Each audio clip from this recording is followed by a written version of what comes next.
সম্মানীয় ৰাইজ,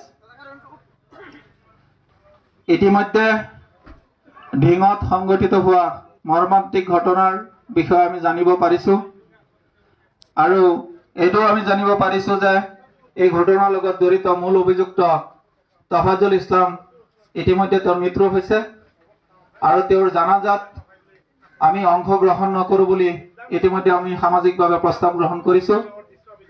লগতে তেওঁক আমি আমাৰ যি ৰাজহুৱা কবৰস্থান এই কবৰস্থানত কবৰ দিব নিদিও বুলি আমি প্ৰস্তাৱ গ্ৰহণ কৰিছো।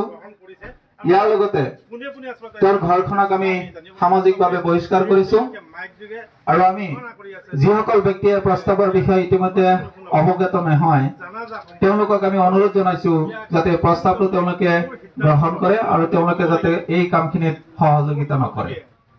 আমি পুনৰবাৰ অনুৰোধ জনাইছো যিসকল ব্যক্তিয়ে এই প্ৰস্তাৱত অংশগ্ৰহণ কৰা নাছিল বা তেওঁলোকে জনা নাছিল যিসকল ব্যক্তি তেওঁলোকক আমি অনুৰোধ জনাইছো তেওঁলোকে যাতে তেওঁৰ জানাজাত অংশগ্ৰহণ নকৰে আৰু তেওঁৰ পৰিয়ালৰ লগত যাতে কোনো ধৰণৰ সহায় সহযোগিতা নকৰে। ধন্যবাদ। সম্মানীয় ৰাইজ, ইতিমধ্যে ঢিঙত সংঘটিত হোৱা মৰ্মান্তিক ঘটনাৰ বিষয়ে আমি জানিব পাৰিছো আৰু এইটো আমি জানিব পাৰিছো যে এই ঘটনাৰ লগত জড়িত মূল অভিযুক্ত তফাজুল ইছলাম ইতিমধ্যে তেওঁৰ মৃত্যু হৈছে আৰু তেওঁৰ জানাজাত আমি অংশগ্ৰহণ নকৰো বুলি ইতিমধ্যে আমি সামাজিকভাৱে প্ৰস্তাৱ গ্ৰহণ কৰিছো। লগতে তেওঁক আমি আমাৰ যি ৰাজহুৱা কবৰস্থান এই কবৰস্থানত কবৰ দিব নিদিও বুলি আমি প্ৰস্তাৱ গ্ৰহণ কৰিছো। ইয়াৰ লগতে তেওঁৰ ঘৰখনক আমি সামাজিকভাৱে বহিষ্কাৰ কৰিছো আৰু আমি যিসকল ব্যক্তিয়ে প্ৰস্তাৱৰ বিষয়ে ইতিমধ্যে অৱগত নহয় তেওঁলোকক আমি অনুৰোধ জনাইছো যাতে প্ৰস্তাৱটো তেওঁলোকে গ্ৰহণ কৰে আৰু তেওঁলোকে যাতে এই কামখিনিত সহযোগিতা নকৰে।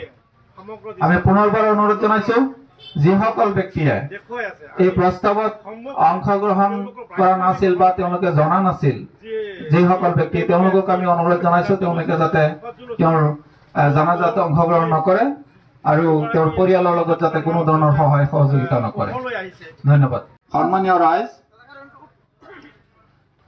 ইতিমধ্যে ঢিঙত সংঘটিত হোৱা মৰ্মান্তিক ঘটনাৰ বিষয়ে আমি জানিব পাৰিছো আৰু এইটো আমি জানিব পাৰিছো যে এই ঘটনাৰ লগত জড়িত মূল অভিযুক্ত তফাজুল ইছলাম ইতিমধ্যে তেওঁৰ মৃত্যু হৈছে আৰু তেওঁৰ জানাজাত আমি অংশগ্ৰহণ নকৰো বুলি ইতিমধ্যে আমি সামাজিকভাৱে প্ৰস্তাৱ গ্ৰহণ কৰিছো। লগতে তেওঁক আমি আমাৰ যি ৰাজহুৱা কবৰস্থান এই কবৰস্থানত কবৰ দিব নিদিও বুলি আমি প্ৰস্তাৱ গ্ৰহণ কৰিছো। ইয়াৰ লগতে তেওঁৰ ঘৰখনক আমি সামাজিকভাৱে বহিষ্কাৰ কৰিছো আৰু আমি যিসকল ব্যক্তিয়ে প্ৰস্তাৱৰ বিষয়ে ইতিমধ্যে অৱগত নহয় তেওঁলোকক আমি অনুৰোধ জনাইছো যাতে প্ৰস্তাৱটো তেওঁলোকে গ্ৰহণ কৰে আৰু তেওঁলোকে যাতে এই কামখিনিত সহযোগিতা নকৰে। আমি পুনৰবাৰ অনুৰোধ জনাইছো যিসকল ব্যক্তিয়ে এই প্ৰস্তাৱত অংশগ্ৰহণ কৰা নাছিল বা তেওঁলোকে জনা নাছিল যিসকল ব্যক্তি তেওঁলোকক আমি অনুৰোধ জনাইছো তেওঁলোকে যাতে তেওঁৰ জানাজাত অংশগ্ৰহণ নকৰে আৰু তেওঁৰ পৰিয়ালৰ লগত যাতে কোনো ধৰণৰ সহায় সহযোগিতা নকৰে। ধন্যবাদ।